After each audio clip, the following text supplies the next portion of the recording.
आणि आता पावसासंदर्भात सर्वात मोठी बातमी आहे। संपूर्ण महाराष्ट्रात सध्या वाढत्या उकाड्यानं नागरिक अक्षरशः हैराण झालेत।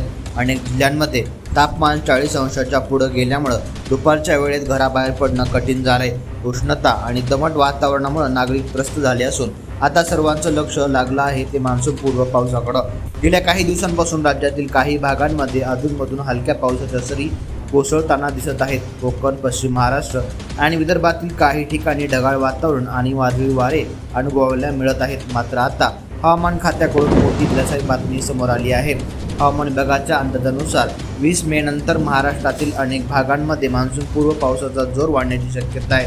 विशेषतः कोकण, मुंबई, पुणे, मराठवाडा आणि विदर्भातील काही जिल्ह्यांमध्ये विजांच्या कडकडाटासह वादळी पाऊस पडू शकतो। यंदा नैऋत्य मान्सून नेहमीपेक्षा लवकर दाखल होण्याचा अंदाज व्यक्त करण्यात आला आहे। हवामान खात्याच्या माहितीनुसार 26 मे रोजी मान्सून केरळमध्ये पोहोचू शकतो।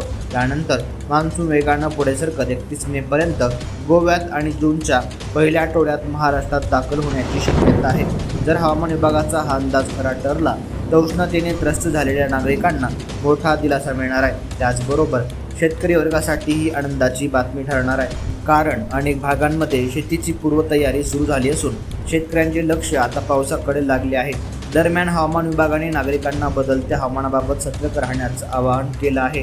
वादळी वारे, विजांचा कडकडाट आणि अचानक होणाऱ्या पावसामुळे आवश्यक ती काळजी घेण्याचा सल्ला देण्यात आलाय। तुमच्या भागात वातावरण कसं आहे?